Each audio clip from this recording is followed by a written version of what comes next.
welcome to my channel. My name is Joy.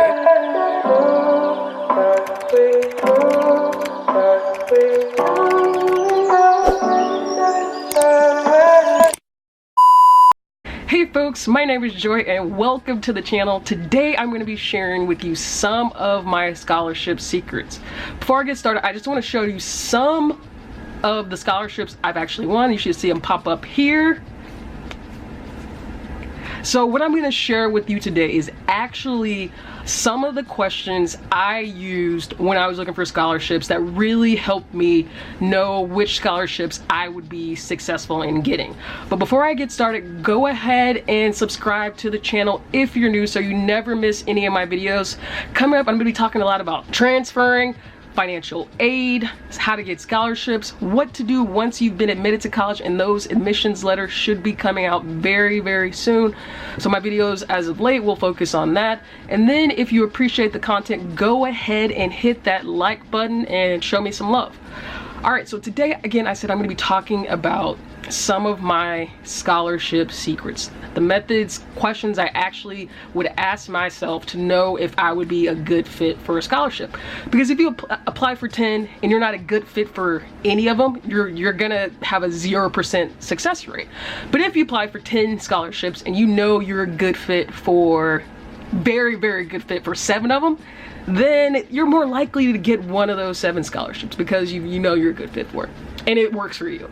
So the first question I would ask myself on my scholarship search is, like, am I eligible for this scholarship? And I say that to myself because my last scholarship search, I was a grad student, so none of the undergrad scholarships I would be eligible for. So when I say am I eligible for a scholarship, I'm really talking about, can I even win this scholarship? Do I qualify to win this scholarship? So ask yourself, is it only for grad students? Is it only for undergrads? Is it only for STEM majors? Is it only for arts majors? Is it only for high school students? That's the first question you want to ask yourself, because if you're not even eligible for the scholarship, you should obviously not even waste your time applying for it, because you have no chance of winning if you don't even meet the basic eligibility requirements. So that's my first question. Question number 2 is kind of a big deal for me, because I'm thinking if it's a $100 scholarship and I have to submit like 15 items that are going to take me weeks and weeks to complete, then that might not be a scholarship that's actually worthwhile for me. So the second question I ask myself is, what do I actually need to submit with this scholarship application to qualify? And it could be any number of things. What I see most often is a scholarship essay, a transcript, a recommendation letter, perhaps a tuition statement. You might see a resume. Some scholarships will require proof of residency. So if it's a scholarship for, say, students who live in King County and you don't live in King County, then you wouldn't qualify for that scholarship. So some students will require things like, some scholarships will require you to be a resident of a certain place. So again, that's what I mean when I say, what are the actual requirements? Can I fit those requirements? And then how much of time is it going to take me to actually submit those requirements? 3 short essays might be relatively quick, but if they're looking for 6,000 words, it might be worth it if it's a $10,000 essay, $100,000 essay, but you have to kind of take that into consideration. So that's question number 2. Let me go to question number 3 is, how much is this scholarship worth? And I kind of touched on that before, but I think it's something that when you're applying, looking at these scholarships, you really got to take into account.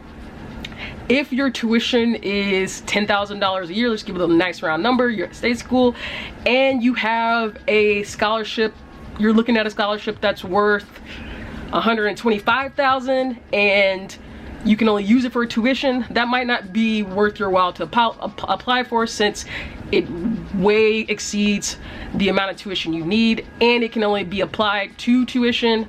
It just wouldn't be worth the time, and you're better off letting another student who needs that $100,000 plus to pay for that tuition to apply for and win that scholarship. So how much is it worth? Is it worth my while to apply for a $100 scholarship that takes 16 weeks to complete? That's an extreme. But it might be worth your while to apply for a scholarship that is worth $10,000 and takes 16 weeks to complete. So how much is it worth? That's a big consideration that I would always take into account. That being said, if you have the time to apply for a $100 scholarship, every dollar counts. So never completely dismiss a scholarship based on how much it's worth, but again, take it into account, see if it's worth it based on how much time you have and your circumstances. Another question I would ask myself, I think this is number 4, is when does the scholarship expire? And it's not just, you know, is it due on this date, but is it a 4-year scholarship? Is it a 1-year scholarship? Is it a scholarship that I can use for 6 years, meaning you could get an undergraduate degree and then, you know, get 2 years of a master's degree complete? I think that's something you always have to consider. 4-year scholarships for undergrads are, of course, more worthwhile than a 1-year scholarship, or, you know, just more lucrative in the end because they end up paying for 4 years of your tuition versus 1. So always look at, when does the scholarship expire? How many years is this scholarship committee organization willing to pay for my tuition?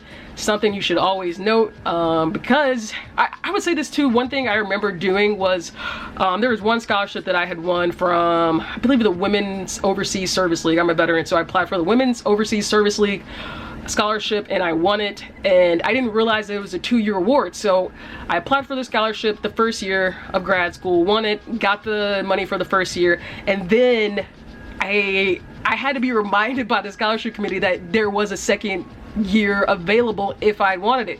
So without that reminder, I would have missed out on a second year of the scholarship because I didn't pay attention enough to when the scholarship actually expired. So thankfully I had some reps on the scholarship committee who were really adamant about making sure students got all the money they had won. And I'm thankful for that, but that's an important reason for making sure that you know when your scholarship expires so you don't miss out on any of the money that you actually won. And then I say at number 5, I think it's a question that you should always ask yourself is, am I cool with winning this scholarship? So, you know, I've seen all types of scholarships. Seen scholarships from atheist organizations, and if you're a very religious person who is, you know, very devoted to their spirituality, you might not be okay with applying for and winning a scholarship from an atheist organization. On the other hand, that may be perfectly fine with you, but I think it's always important to make sure that the scholarship organization that you're applying for a scholarship from aligns with your values, and you're more likely to win a scholarship that aligns with your values because the scholarship committee will see that and they'll say, hey, this is a perfect fit for what we do, our vision, our mission. And again, you're more likely to win it if your values do align with theirs. But I also think it's important that, you know, before you apply, before you cash the check, that you're okay with winning an award from this organization. Again, for instance, some people might not be okay with getting a scholarship from a place like Amazon or Microsoft because they're against big corporation capitalism. Just another example. But that's what I mean. Make sure that your vision aligns with the organization you're getting the scholarship from and save you some heartache in the end. Number 6 question is, does this scholarship, and this is maybe a one-off, I rarely see this, but I ask myself, does this scholarship require an interview? And I think that's important when you're applying for international or national scholarships that require you to interview in person. I remember a couple scholarships that I was in Washington State and maybe Oklahoma at the time, and there were some scholarships available in New York with various organizations, but some of them required an in-person interview, and I knew that it would be unlikely for me, or I would have a hard time traveling to interviews in different states, especially if they didn't allow for like a video or phone interview. So I ended up not applying for scholarships that would require an in-person interview because they would have interrupted my work, still working at the time, and you know, there were other scholarships that I could take the time for that didn't require an interview. So I always think, does this require an interview? And if it does require an interview, am I able to do it by phone? Am I able to do a video interview? Would that be detrimental to do a video and phone interview in lieu of an in-person interview? Think about that before you apply. Does this require an interview? And you will end up saving yourself time in the long run if you're unable to get to the interview and it's a requirement. And so the last question, I hinted at this before too, this is number 7. What can I actually use the scholarship funds for?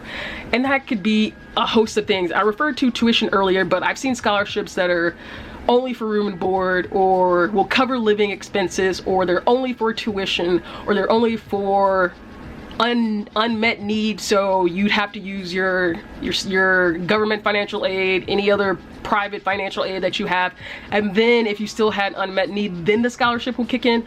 So it's always good to see, what does the scholarship actually cover? Does it cover only tuition? Does it cover tuition, room and board, and books? Does it cover fees? Does it cover books? I think I said that before. Does it cover living expenses? Can I use it to put gas in my car, pay insurance, pay the rent?